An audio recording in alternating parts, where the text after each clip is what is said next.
Hey everybody, welcome to Hit Rewind. We are going back to the 60s. We're talking about some revolutionary films that came out during this time period. Right before we jump into the 70s, I'm Michael and Kersey's on the other side. How's it going? I love how I paused before my own name like I couldn't remember it.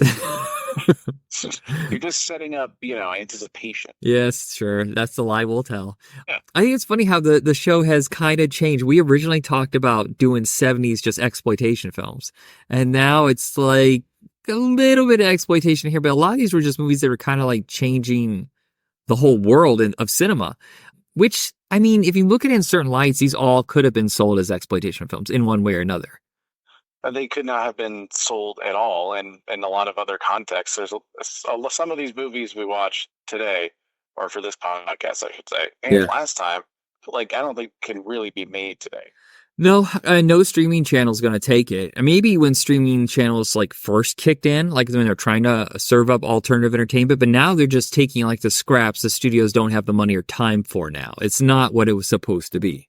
Yeah, it's an interesting kind of middle ground of like it's high budget enough, but it's not like the low budget kind of garbage you would get like just directly dumped onto like Netflix or Tubi, but it's also not high profile enough to be like a studio film. Yeah. But also weirdly, these have like high profile actors. Maybe not high profile in that time period.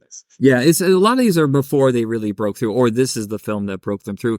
The first film we're going to start off with is Catch 22, which a lot of people may recognize that name just because it's, if you're not novel or like a book person or whatever, you probably know that there was a remake of this on Hulu, I think 5 years ago that George Clooney did. I haven't seen it yet.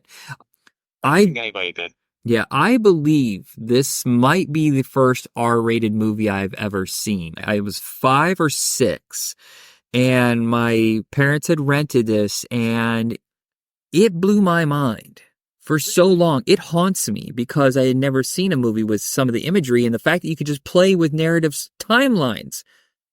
That's true. That kind of it.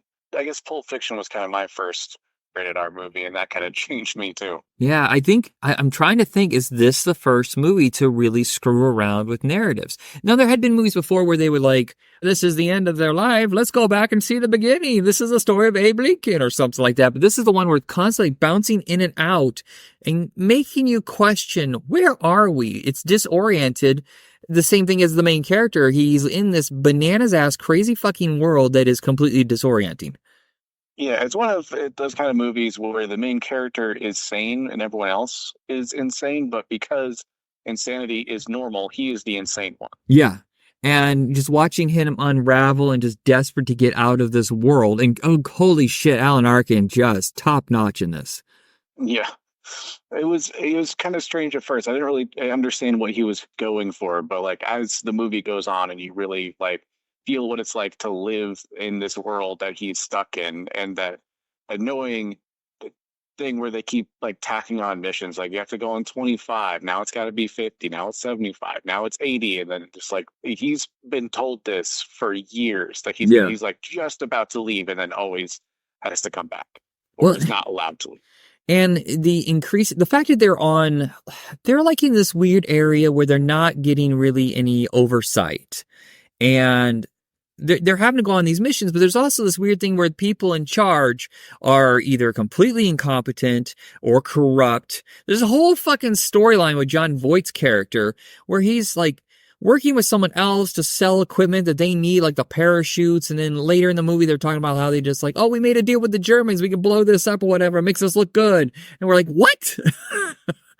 Yeah, so that was silk. He was selling silk, which he did by basically tearing out all of the parachutes of everyone's backpacks, and then for some reason traded that, I think, for cotton, and then tried doing something with that. But he had too much inventory on hand, and needed to get rid of it. So then worked with the Germans to bomb his own camp, like strategically bombing all of the cotton supplies, and then they're basically calling it like a military training or something. Like it just goes wacky with what's going on. Yeah, and they don't care who gets caught in the crossfire. So many people get hurt or killed in this because it's just complete and utter madness. Who is it? There's one of the higher ups. He just throws a hooker out the window because why not? He just felt like that. Yeah, this it's watching everybody around him unravel, and he has to pretend in order to get out, and he can never get out. It reminded me a little bit of Colonel Klink in the MASH TV series where he had to dress up in women's clothing. He's trying to get, what do you call that? Where you're Wait, Colonel Klink, that's Hogan here. oh, that's Hogan's Heroes, right? Colonel, doggone it. I can't remember. There's a character though in MASH where he's always trying to get out or whatever, and they just refuse to let him no matter what he does, and it's just so frustrating because he knows. Was it Trapper? No, I'll look it up. Yeah, I can't remember. Why can't I think it's Jamie Farr's character? I don't believe it was in the movie. I believe it was only in the TV show. I gotta tell you, speaking of military comedies, if you got to go with MASH or Catch 22, I'm gonna watch Catch 22 about 100 more times. I don't really care for the MASH movie. No, what'd I say? Klinger, Corporal Klinger, not Colonel Klink. Sorry. So yeah, that's why I was confused on the two. They're very fairly close names. It makes sense that it's the irony of being called Klinger, but trying to get the hell out of it. Yeah. So it's this MASH, and there's like Kelly's Heroes. A lot of these subversive, yeah, it's World War II, but they're really talking about the Vietnam War. Yeah. And, well, Catch-22 was written before Vietnam, but you can see, like, when Mike Nichols and Buck Henry came in to rewrite the script, that they added little touches there of the madness. But all war is mad. It's just completely fucking insane. Yeah, it's just one of basically the idea of the phrase "war is hell." That's basically what it's explaining. Yeah. Or what it's exploring. Our next film is Bob, Carol, Ted, and Alice, which kind of touches... I'm on the fence on this one. So it touches on infidelity and the culmination of trying to attempt at the time was the hippie lifestyle, the open love, free love kind of thing, swinger lifestyle. And part of me thinks it's a great character study, but part of me thinks it pulls its punches, but also it doesn't do that thing that I hate, is where all sex is bad in films. It's all a cautionary tale. Right. That's what I was worried about. Yeah. And so it's Elliot Gould, Natasha Wagner. I'm having a day finding that. Would. Yeah, I said, whatever, it doesn't matter. I didn't get much sleep, everybody. I apologize. My brain is completely, utterly fucking fried. But I thought it was a really good character piece where a lot of it's just like studying this new world where, dealing with repression, uncertainty, impulse, like, let's just do this. And just like, hey, I feel like I'm out of touch, an old fuddy-duddy, and I don't want to feel like this anymore. So I'm going to attempt to go into this new world. It had the same problem for me that when we were watching Beyond the Valley of the Dolls, where it's like, I'm not entirely sure if this is a joke or not. I don't know how sincere they are in presenting sort of the swinger lifestyle, or I guess that would be polyamory. Yes. Is what it's going for, as like, this is a sincerely positive thing, because like the part at the end when they don't trade partners and it kind of becomes almost like this dour ending. Mm-hmm. And that's what makes me think I'm not entirely sure if it's like presenting this as like, this is cool, this is acceptable, different, this is an alternative lifestyle that we shouldn't frown upon. It almost seems like it kind of makes a judgment at the end, but I'm not sure. Yeah, it's very strange because it ends with almost like a borderline musical dance number where all of a sudden just it almost like it cuts from reality, because they're in bed and they're making out or whatever, and for some reason it just stops. Now I get it. Okay, the rest of the cast, sorry, was Robert Culp and Diane Cannon. Diane Cannon's character kind of gets like, okay, I burned this out of me. This is not exactly what I was thinking. I just did it as like a frustration moment. And there's no real argument. It's just silent. And there's kind of a connected piece between all of them. And then all of a sudden they just go out to lobby, and all of a sudden there's like a ton of people, and they're all looking at each other, and just like, it's in the world needs now is love, sweet love. Yeah, that's what made it feel kind of like a joke. I'm not entirely sure. And the main guy, like, looking into the camera, it was like, I'm not quite sure what to make of it. I think it's a decent comedy. Yeah. Just kind of about being middle-aged and embracing a different lifestyle, I think, is kind of interesting. Of like, our life is a little stale, and our concerns are so trivial and meaningless that like it kind of like adding something new to our relationship is fun and interesting, and I think that is, I really like that part of it. But yeah, the ending kind of confused. I wonder if it's because we were not born in this era. Like or not born, just like, adults in this era where, cause you're talking like the hippie movement was fairly new again during Vietnam. And there clearly is an underline in that ending about peace and sharing love, but it doesn't have to be sexual love, I guess. It doesn't have to be lustful. It just has to be compassion and caring for each other. I think that's what I was trying to say, because the way it ends is just like, look, we didn't have sex, but we had this connecting moment, this intimate moment, and that was what we needed. I don't know, because like everyone's so quiet and not looking at each other at the end. That makes me think that they're like almost ashamed of what they did. Well, Yeah. ashamed of the thing that they almost did. They didn't actually do it. But Yeah, I feel like, yeah, like I said, it feels like a movie that's just not committing to its point. Like it yeah, got shy and then went away. Like, well, we could actually show them having sex, because then the moderates or whatever, or the more old school people would turn on us and then we would lose money. And I kind of wish they would stick to landing, because there are people who have polyamorous relationships, swinger lifestyle, and they're fine. They're completely fine. Their whole relationship. yeah. So yeah, it's just it just needed to commit. I don't know what the reason was for pulling back at the last minute. I don't know if it's studio interference or maybe just I don't know. I'm looking here. Mad Magazine did a spoof of this called Boob, Carnal, Tad, and Alice. Oh, it's funny how Mad Magazine will do these spoofs, but they put like no effort into the titles. Shockingly enough, this became a TV show, and I am just flabbergasted. What did they do in the TV show? Right. I mean, like, what's the most intimate thing you could do at that time period with this concept? Is just people looking at each other? I don't know. Maybe it was just like, hey, we're to go do these wacky lifestyles, but no sex whatsoever. Yeah, I can't imagine this being a TV show. I don't know. Overall, what do you think? Because I would like to go back to Catch 22 for a minute, because there was like Yeah. there's about okay, let's go back to Catch 22 first. Okay. So the thing about it is that is basically I did not enjoy the comedy so much. It was kind of to me a little the jokes weren't landing too much, and it kind of felt like someone who really liked Doctor Strangelove and tried to copy that I can see that. Yeah. couldn't capture that. What? I can see 100% that being influenced by that movie. Yeah. And it came out a couple of years before, so I think that's probably what the impetus for. I know it's a book too, but I think the humor was inspired a lot by that. Some of it, I think the concept of it is more horrifying than it is funny, and I think they should have leaned in that direction a little bit harder. Yeah, I thought it was funny though, but I'm very big on like that dry kind of like straightforward sense of humor that's also just drenched in madness. Like everybody just keeps talking about these insane things as if they're completely normal, and just Alan Arkin's reactions to it all is like, what the fuck? I mean, that kind of works, but like when that's the only shtick for like Yeah. most of the movie, it kind of gets stale. I did, and I liked Elliot Gould's performance in this one because he's so awkward the entire time, and I couldn't stop laughing when he was in the bathroom stalling, just doing everything he could. I was like, enough already. Go ahead. Yeah, moving on to Bob, Alice, Carol, Reggie. I forget who all the people are. Yeah.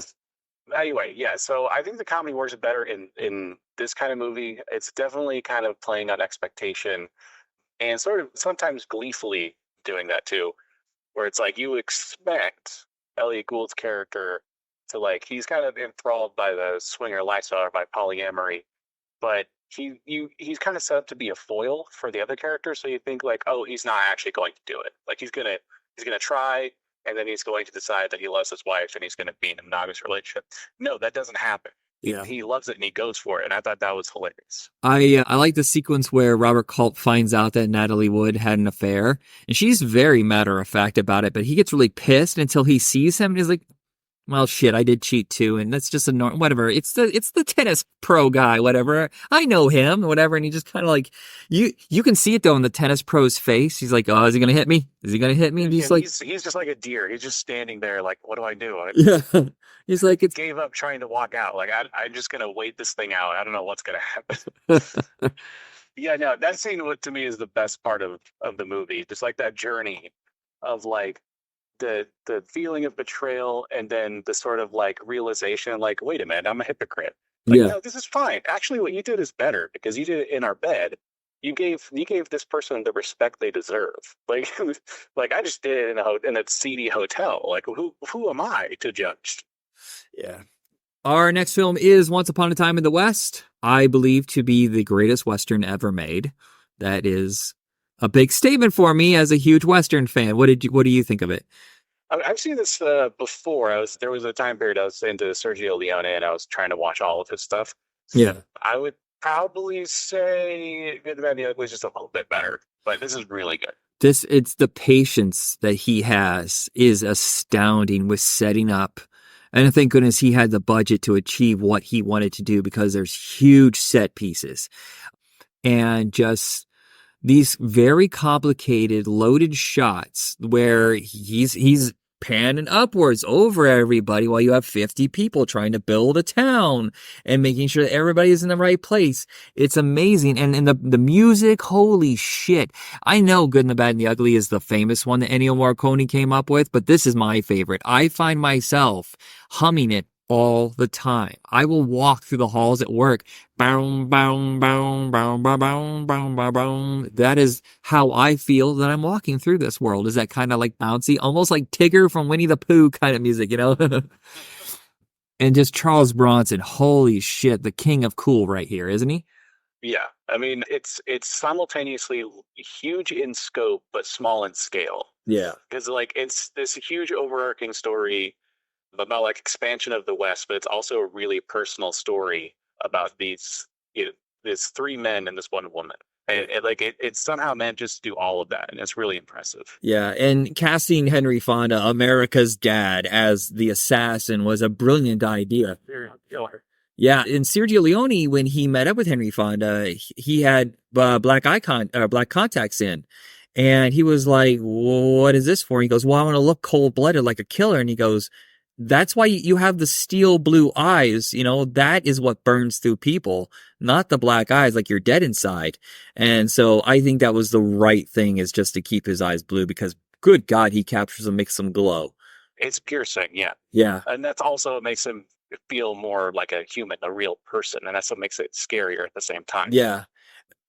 Yeah, people, he goes, you're just as, I can't talk. You're just as, like, why can't I talk? This is fucking stupid. You're just supposed to scare them. And he goes, people scare good when they're dead. Yeah. I was like, whoa, that's disturbing. And Jason Robards has more of the kind of like the bouncy fun role, but there is something very funny about Charles Bronson fucking with everybody. Yeah. Well, it's just every scene he's in is just him saying the absolute minimal while Uh-huh. everyone else is trying to figure him out. Yeah. Harmonica. And he really gets off on that on everyone just trying to suss out who is this guy, what does he want, and he just loves it. Yeah, and it's huge, Western. I mean, you're talking like 3 hours maybe, and like you said, essentially it is down to one man wanting revenge, one man having the hots for the new widow, and Henry Fonda want to take them all down, and it's it's also like about the, like you said, the expansion of the West. This train company that wants to go through the town, but in order to get the rights, they have to kill this family. Well, they weren't originally supposed to kill the family, kick them off so that the land is either sold for cheap or abandoned. That way they can suck it up for nothing. And then therefore they get all, well, they have the water rights, the station rights and stuff like that. But this whole complication is because of the deaths, it slows things down so much that if she doesn't get this train station built before the train arrives, she has to basically, she forfeits the land. Yeah, basically eminent domain. So it's either you build it all right away or we take it. So it has that sort of that sense of momentum to the story. Like everyone's trying to trying to see this rail built on time in their own way, and so and all of these stories just combine together. Yeah. And that And ending. what?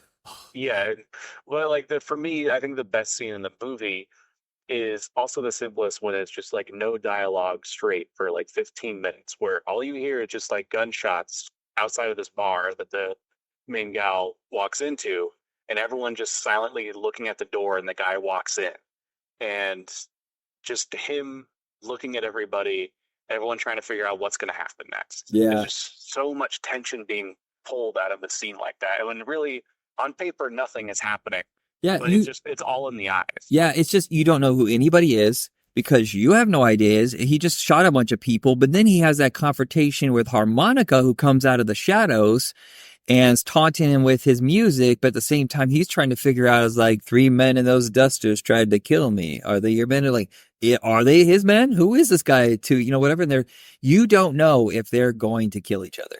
Right. And he even taunts him back, which is, you don't do that to Harmonica, which he's saying like, if it was my men, you wouldn't be here, something to that effect. Yeah. I love the opening sequence where it's just showing the credits slowly, but they're also building this atmosphere. Don't tell me Tarantino didn't steal the feel of this for that sequence in Kill Bill where it's Lucy Liu and I did it again. Uma Thurman, where it's just the sound of the water thing falling and just the slow patience that needed, because that's what they do in the beginning of this movie is, the slow dripping, the turning of the windmill, stuff like that, and just building like this anticipation of what's going to happen. Yeah. No, it was expertly shot. So everything, he knew exactly what he was trying to get out of it. And he has the technical know-how in order to get the maximum effect out of just the bare minimum. Well, and I don't mean bare minimum in like a bad way. It's just like getting across the most information with the least amount of effort. Yeah, sometimes these movies have too much exposition, so he cuts a lot of that out. They also really enjoy the final fight between Henry Fonda and Charles Bronson. Is usually like in Good, the Bad, and the Ugly. They stand there across from each other and they're slowly taking it, but there's not a whole lot of like why. They're just standing there looking at each other. Whereas in this movie, you follow Henry Fonda because he's trying to get in the right position so the sun is not in his eyes before he faces off. And the camera's slowly moving, but it never leaves Charles Bronson's eyes. As it's panning around, I was like, God, that's so fucking good. Yeah. Yeah, as much as I do enjoy like the standoff in The Good, the Bad, and the Ugly, what I really do appreciate about this one is that there is such a personal story attached to it. Yeah. That you see little tidbits of Harmonica's past, but like seeing it unfold in front of him and understanding the stakes finally. Like, who is this guy? What does he want? And then fully realizing what it is at the moment that it matters the most, as to have like the most impact. The sad part about this, a lot of movies would try to do that, like at the midpoint of the movie, where the main character would be like, "Why are you such a badass?" or "Why are you such a dick?" And then they explain their sad backstory, and then they build on it. But like saving it till the last moment like that has much more. Yeah, once he realizes who he is, and he just pulls it quickly, or whatever, and shoots him. There's no real time to really contemplate. He's like, "Oh shit, I fucking know who you are." Yeah, exactly. This is the trend, though, fucking with Sergio Leone's movies. They chopped this up and Paramount had no faith in it. So they dumped it and it died pretty quickly. Lost a bunch of money. But here's the thing. Over in Europe, this became a phenomenon. This is what turned Charles Bronson into a leading man. And it played in France in one theater for a year straight because it was so loved. It's so sad because after this, it's Duck You Sucker, aka A Fistful of Dynamite, which they also trimmed. And that was the one I watched after this. I was like, ooh.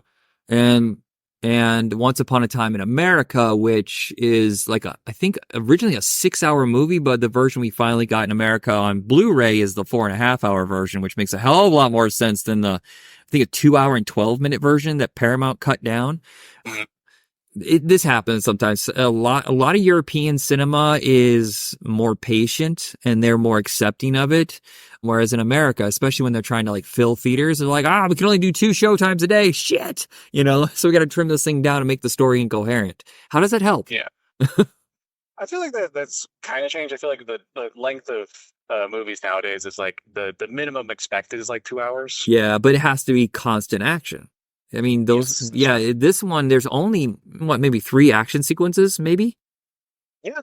Yeah, because like there's ones that happen like off screen, or it doesn't really show you. Or it's like under a minute. But the ones that they build so much tension that when you finally have them, it's like releasing all the pressure, all that gas, and you're like, holy shit, that was great. That was worth every second of patience. Yeah, I mean most of the times it is if you know how to build up for it. Yeah. Our final film is Easy Rider, turning Dennis Hopper and Peter Fonda into household names. Ultimately, though, destroying their friendship, revolutionizing cinema, and legitimizing biker movies for just a moment. For only a moment. Well, it takes a very different direction than a lot of biker movies that fall. Yeah. Well, before and after this, they were always the Roger Corman style, the AIP, the bikers would come, the Wild Angels, whatever, getting drunk and crazy and causing chaos. And because they understand, like, looking at this movie, it's so low budget and bare bones yeah, that, like, it is just like juicy prime picking for like low effort garbage. yeah, Like how a lot of like crappy sci-fi movies, like straight to VHS, just take place either in a forest or a desert because it's cheap and there's really no expectation. Yeah, you just shoot two guys riding on a bike, but and that is a lot of this movie, but it's more complicated than that in what it's trying to explain, and that's yeah. something that people who are trying to copy what they miss about it. It's amazing to me, though, that this story is still completely contemporary. It's about lost, post-college people, that age where, like, what do I do with my life? There's so many people that are focused on this thing. I just want to be free. How do I get to be free? How do I discover the world? And the people who are against them that think they're freaks and want to destroy them. It's all, of course, a metaphor because he's Captain America. It's the destruction of the American dream. Right. And to me, that was actually, I kind of took a different perspective on it. There's a lot, for me, it was very reminiscent of The Fear and Loathing in Las Vegas. The idea of like trying to stick it to the system and just get on a bunch of drugs and freak people out, and kind of like this revitalizing of youth, of rebellion, but ultimately realizing at the end that nobody cares because that movement is over now. And this movie, it to me is kind of like the end of that era. It's an homage. It is sort of an epitaph. I don't know. Yeah. For word for yeah, of kind of the end of that era, because like not only just in the sense of like these characters being persecuted everywhere they go for their alternative lifestyle, but even the hippies in their commune are also struggling to survive because people just aren't interested anymore. Yeah. They Which seems ultimately their movement has lost compared to the power and the money that's behind, sticking to the status quo, and that these people getting marginalized and pushed further and further into the margins until they disappear. It's so weird that that's in 1969 because, as far as I know, of course, neither one of us were born at the time, but for me, the hippie movement didn't die until like the late 70s. But if anybody's going to have the pulse on reality, it's going to be these guys because they were there for it. But, in my head, oh yeah, the hippie movement got killed by Reaganomics, like the greed and the spectacle, movies changed because of Star Wars. And, oh, now we can make $400 million with this. It was all about capitalism again and excess. Excess in a different way. You know what I mean? Like there's a feeling of kind of freedom, excess. What do you want to call it? The hippie era compared to the disco era, where it was all like cocaine and stuff like that, and just let's party all night kind of feel is different. Yeah. Well, I think this one shows kind of its genuineness in an actual lifestyle, whereas like I feel like the disco era is more of a performative thing. Yeah, like this is actually like a way to live and a way to stick it to the system and a way to express yourself freely. Like that's how Jack Nicholson's character explained it. It's like when people see real freedom, they get scared. Yeah, you're right. The disco era was more like, hey, we're 9-to-5ers, and then we're just going to be glamorous at night. And it wasn't about connecting to any sort of earthy kind of thing, like connection to other people and the world and trying to make it better. The disco seemed like it was more about selfishness. Me. Yeah.